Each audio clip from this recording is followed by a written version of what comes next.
Welcome to Technolex law and technology web series. आज बात करेंगे प्राइवेसी इन साइबर स्पेस की। डिटेल में जाने से पहले एक बार जानना चाहेंगे कि इंटरनेट कैसे ग्रोथ हुई और ये कैसे डेवलप हुआ। जैसे कि हम लोग जानते हैं कि इंटरनेट डेवलप हुआ है अमेरिका में। वो एक आरपानेट नाम का सिस्टम था जो कि एक लोकल नेटवर्क था और यूज़ किया गया डिफेंस पर्पज़ के लिए, और ये पाया गया कि काफ़ी यूज़फुल था। उसके बाद से इसमें काफ़ी रिसर्च हुई कि क्यों ना हम इसको यूज़ करें बिजनेस के लिए और रिसर्च के लिए, और रिसर्च में काफ़ी यूज़ हुआ। फिर 1996 में एक बनाया गया article model law of e commerce, जिसमें जो मेंबर कंट्रीज थे उनको बताया गया कि उसी मॉडल लॉ के बेसिस पे सारे कंट्री एक लॉ बनाएंगे।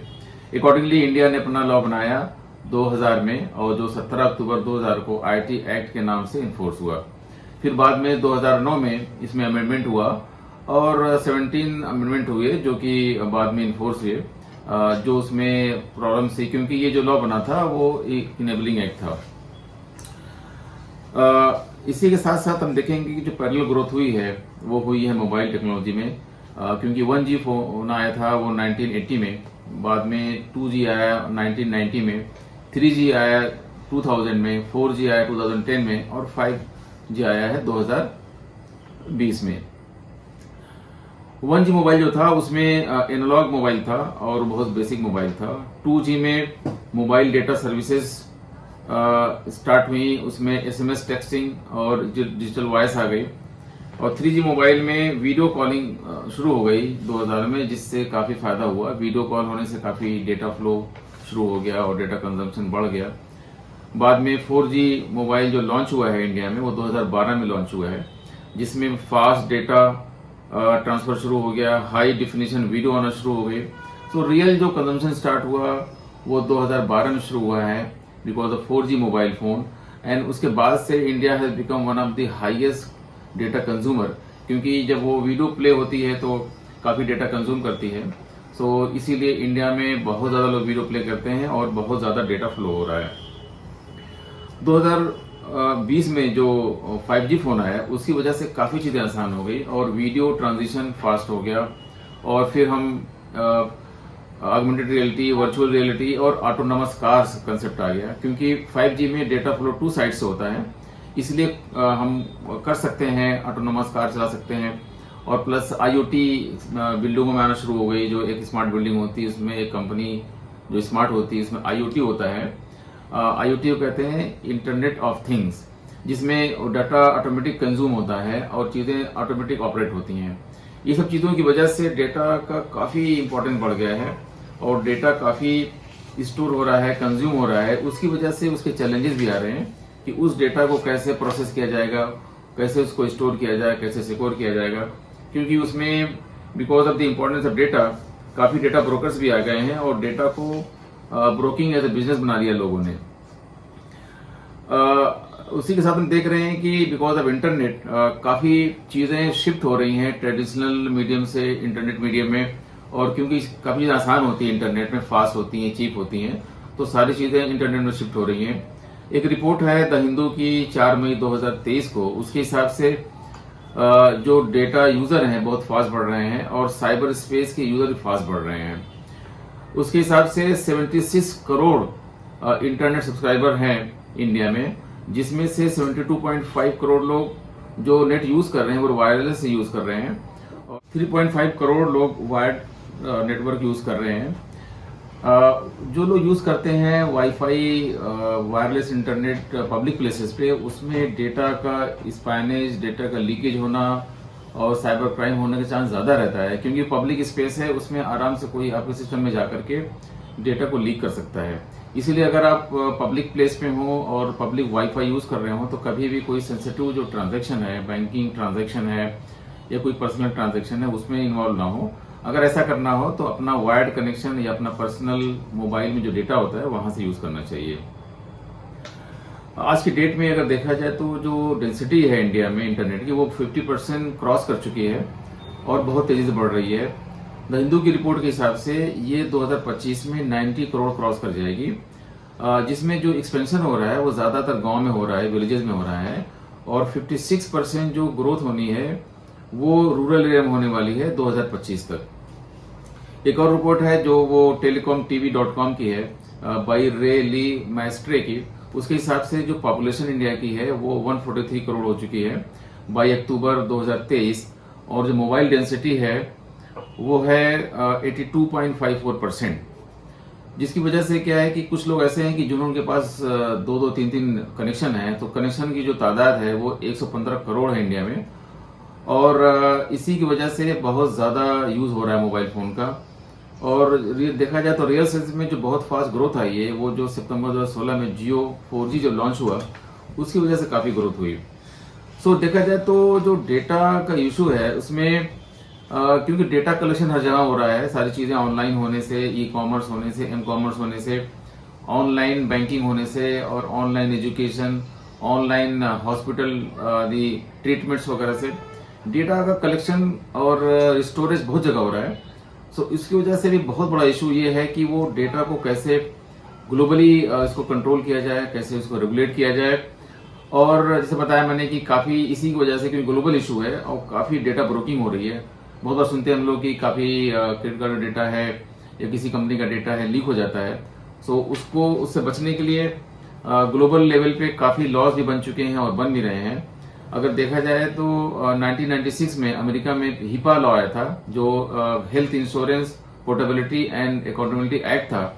उसकी वजह से काफ़ी हेल्थ इंश्योरेंस में जो लोग इन्वॉल्व थे उनका डेटा का स्टोरेज कैसे होगा, क्या क्या इन्फॉर्मेशन ली जाएगी, कैसे स्टोर की जाएगी, उसमें सारी चीज़ें रेगुलेट होती हैं। क्योंकि इंश्योरेंस में जब कंपनी आपका इंश्योरेंस देती है तो उसमें काफ़ी इन्फॉर्मेशन लेती है पर्सनल भी, हेल्थ के बारे में, तो काफ़ी चीज़ें सेंसिटिव होती हैं, उसमें काफ़ी लीकेज होने से लॉस हो सकता है। दूसरा है कोपा 1998, जो children online privacy protection act है यूएस का, जिसमें जो बच्चे 13 ईयर से कम हैं उनका डेटा अगर कोई स्टोर कर रहा है तो वो कैसे रेगुलेट होगा। सबसे जो आज के डेट में सबसे जो स्ट्रांग लॉ है वो डेटा प्रोटेक्शन का, वो है European union GDPR, general data protection regulation, जो कि मई 25 2018 को इन्फोर्स किया गया था, और उसी के बेसिस पे काफ़ी कंट्रीज ने अपना लॉ बनाया हुआ है।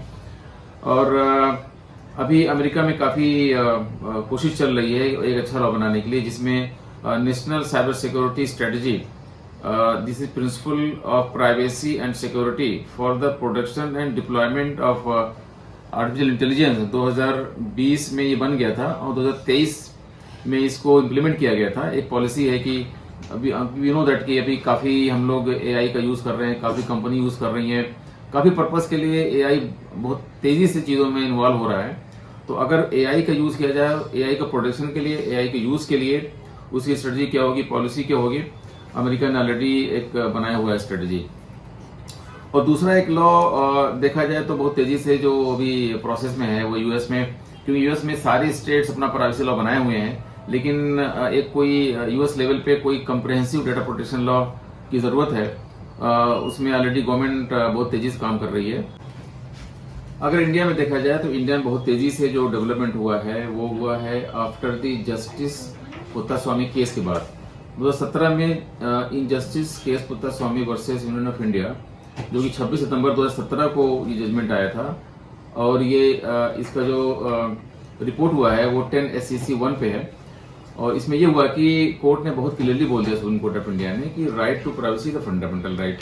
उसके बाद से बहुत तेजी से डेवलपमेंट हुआ, और अभी जो इन्फोर्स हुआ है वो है DPDP एक्ट, जो डिजिटल डेटा प्रोटेक्शन एक्ट, जो कि 11 अगस्त 2023 को इन्फोर्स हुआ। ये बहुत अच्छा लॉ है, जिसमें सारे जो डेटा प्रिंसिपल हैं, डेटा फिडुसरी हैं, डेटा एनालिसिस है, सबका बहुत ही क्लियर कट इसमें प्रोविजन आ गया है।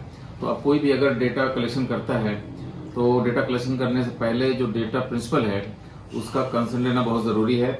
और अगर डेटा कलेक्शन के बाद अगर डेटा लीकेज हो जाता है तो आपको बताना पड़ेगा जो डेटा प्रिंसिपल है, और कब तक आप डेटा जो लीकेज को क्लोज कर पाएंगे, ये जो लॉस होगा उसको ब्रीफ करना पड़ेगा आपको डेटा प्रिंसिपल को। तो ये बहुत अच्छा लॉ आ गया है, जिसमें डेटा कलेक्शन, डेटा स्टोरेज और डेटा एनालिसिस, सारी चीज़ों के बारे में बहुत क्लियर कट गाइडलाइंस है। और इसमें जो एक अच्छी चीज़ आई है उसमें है डेटा प्रोटेक्शन बोर्ड बनाया जाएगा। किसी को भी अगर किसी का कुछ डेटा लॉस होता है, कोई डेटा स्पैनेज होता है और डेटा लीकेज होता है, तो वो डेटा लीकेज के बाद जो डेटा प्रोटेक्शन बोर्ड है उसको बताएगा, और बोर्ड की जिम्मेदारी होगी कि इस चीज़ को कैसे सपोर्ट करें, और अगर इसमें जो पार्टी डेटा ब्रीच कर रही है उसकी लायबिलिटी क्या होगी। इसके लिए बहुत ही एक अच्छा प्रोविजन इंडिया में आ गया है। ये हमने जो बात किया आज डेटा प्रोटेक्शन के ऊपर, डेटा सिक्योरिटी के ऊपर, क्योंकि ये बहुत ही इम्पॉर्टेंट चीज़ है। जैसे हमने इसके पहले वाले वीडियो में बात किया था साइबर स्टॉकिंग की, कि कैसे लोग डेटा कलेक्शन करते हैं, कैसे फीमेल्स को फॉलो करते हैं, और क्यों इसको एक क्राइम बनाया गया। क्योंकि बहुत जो बड़ा क्राइम होता है उसको करने से पहले जो इतने साइबर क्रिमिनल्स होते हैं, पहले किसी को स्टॉक करते हैं, साइबर स्टॉक करते हैं, उसका इंफॉर्मेशन गैदर करते हैं। उसी तरीके से जो कुछ ही बड़ा क्राइम होने से पहले वो उसके बारे में, उस कंपनी के बारे में, पर्सन के बारे में सोशल मीडिया से, टेलीफोन कॉल से, और या पे पब्लिक प्लेसेस से सारा डेटा स्टोर करते हैं, और उस डेटा को एनालाइज करके उस डेटे का एनालिसिस के बाद उसको उस पर्सन के अगेंस्ट भी यूज कर सकते हैं। जैसे आप देखे होंगे कि जब बॉर्डर पे एग्रेशन हुआ था 3-4 साल पहले चाइना इंडिया बॉर्डर पे, तो इंडिया गवर्नमेंट ने 200 चाइनीज एप्लीकेशन को बंद कर दिया था, क्योंकि वो सारे जो एप्लीकेशन थे तो प्राइवेट, लेकिन जो डेटा जो कलेक्शन करते थे उसकी रिपोर्ट एनालाइज करके they may give to government of China, उससे इंडिया का इंटरेस्ट यहाँ पर हो सकता था, इसीलिए गवर्नमेंट ने उसको बंद किया। तो हम लोग समझते हैं कि हम लोग बड़े खुश रहते हैं कि हमको फ्री में एप्लीकेशन मिल जाता है, सोशल मीडिया मिल जाता है, ईमेल एड्रेस मिल जाता है, तो हम लोग ये भूल जाते हैं कि इसके पीछे जो फ्री में हम कंज्यूम कर रहे हैं, शायद कंपनी की कैसे चल रही होगी, कंपनी की इसमें क्या पॉलिसी होगी। और कोई भी company before giving any free kind of the services, वो आपसे क्लिक रैप कॉन्ट्रैक्ट कराती हैं, और हम लोग इनफैक्ट बगैर पढ़े लिखे उस जो कंडीशन होती है उसको ओके कर देते हैं, और उनको राइट दे देते हैं डेटा हमारा स्टोर करने का, कंज्यूम करने का। सो मैं यही बताना चाहूँगा सारे व्यूअर्स को कि कभी भी कोई भी सर्विस लेने से पहले उसका जो टर्म्स एंड कंडीशन उसको पढ़िए, और उसको ओके करने से पहले समझ लीजिए, तभी उसको ओके करिए। और कोई भी ऐसे अननोन कॉल आती है, अननोन आपके पास कोई ईमेल आता है, उसमें जो अटैचमेंट है कभी उसको मत खोलिए जब तक कि आपको पता ना हो कि वो कॉल कोई नोन पर्सन से आ रही है, या जो अटैचमेंट है वो नोन है। अदरवाइज क्या होगा, अगर आप अटैचमेंट खोलेंगे और उसमें उसकी वजह से आपके कंप्यूटर में कोई वायरस फ्लो कर सकता है और कंप्यूटर डैमेज हो सकता है आपका। तो इसमें क्या हो रहा है कि बहुत तेजी से एक्सपेंशन हो रहा है सारी चीज़ों में, और बहुत तेजी से वायरस फ्लो हो रहे हैं, मालवेयर फ्लो हो रहे हैं, और इसमें काफ़ी लोग इसमें इन्वॉल्व हैं, साइबर क्रिमिनल्स। इसकी वजह से जो एक आम आदमी जिसको पता नहीं है, वो बिकॉज ऑफ इनोसेंस कभी कभी उसका डेटा लीक हो जाता है और प्रॉब्लम में पड़ जाता है। तो मैं चाहूँगा सारे लोग इसको समझें, बूझें, और अच्छे से इसके बारे में जानकारी इकट्ठा करें, और कोई भी एक्शन लेने से पहले साइबर स्पेस में पहले समझ लें कि ये आपके फेवर में कि नहीं है, उसके बाद ही ओके करें। Thank you very much for listening me. Please like, subscribe and follow my channel Technolex law and technology web series. बहुत जल्द मिलते हैं आपसे एक नए वीडियो में, तब तक के लिए thank you very much. Stay safe and stay happy.